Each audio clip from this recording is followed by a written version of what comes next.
Husband and wife, many a times, the devil tries to bring them apart, rip them to pieces for nothing, for no reason. Sometimes it's because we become impatient with one another. We live with one another. This is why the Prophet, peace be upon him, says, خَيْرُكُمْ خَيْرُكُمْ لِأَهْلِهِ. If you want to know the best from amongst you, he who is best to his wife and his family members. The same applies to a female. She who is best to her husband and family members. If your husband or your wife or your family members can bear witness that you are a very good person, then indeed you are good, because you live with them 24/7. What's the point of your neighbors and your workmates and others thinking, wow, what a gorgeous man, what a lovely person he is?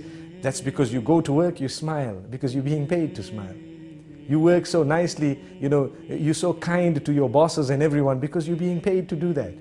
Some wives wouldn't mind paying their husbands to see that smile, because we don't smile sometimes. We come into the home, we throw everything onto one side, we sit in front of the television with our newspapers, and we're being spoken to, and we're just saying, yes, yes, until they might even ask us, are you a fool? And you say, yes. This is the type of behavior we have sometimes. We don't even know what they're saying, yet someone phones you from work, full concentration on the phone call. What is this? Is this not a double standard relation? Did we not understand that we are working in order to enjoy our life, our married life? We are not married in order to enjoy our working life. People have turned the tables. And this is why if your work is coming and interfering with your marriage, you'd rather leave your work than to end your marriage. We need to know this. Because if we are going to leave our marriages in order to make our work work, we will end up leaving every marriage we are in. No one wants to marry a person who's married to his job. We ask the Almighty to grant us understanding.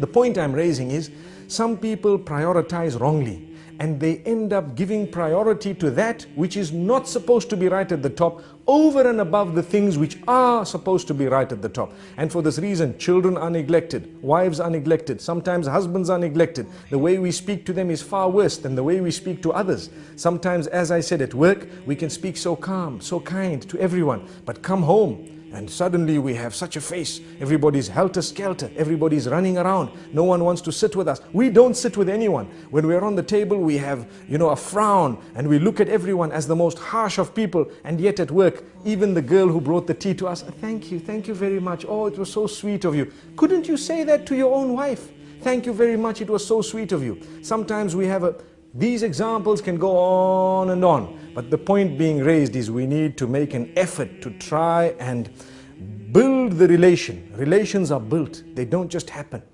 They are built, and it's like a little plant. You have the seed. The more you water it, the better it will grow. Sometimes you add a little bit of fertilizer and you find it will grow better. The fruit from it will become or will be of a far more superior quality. So you need to know, in the same way you're ready to put fertilizer there, sometimes a little rose can do a lot of positive, within the home. And yet we haven't ever done that. There are people sometimes who will buy chocolates and gifts for others who are not even related to them. And yet for their own family members, they've never even bought a single rose, nor have they bought a little gift, nor have they had a surprise for them. Why? This is when you have the relation breaking, especially today, in the age of television, in the age of the internet, where people are watching others live, sometimes even on the box, and they see how, happy others might be. They tend wrongly to compare. It is wrong to compare. It is in fact almost detrimental to compare your marriage to those who might appear to you to be happier than you. But people are doing it. And when they do this, at least we need to know, let us try our best to develop such a solid relation that they can discuss things with us openly, in a respectful manner. Look, this is where you're making a mistake. This is where I think you need correction. And don't feel bad about it. Take it. Some men think that we don't want to be corrected, and the same applies to some females. And this is husband and wife. We are supposed to be the closest, and yet we can't even communicate.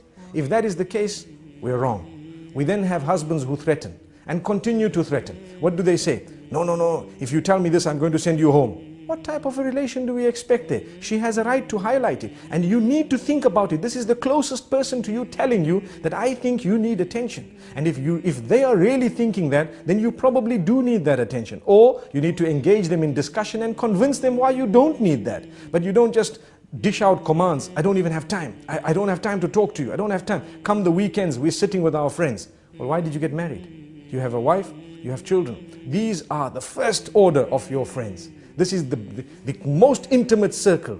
If you are not prepared to spend time with them, then how do you expect the marriage to work?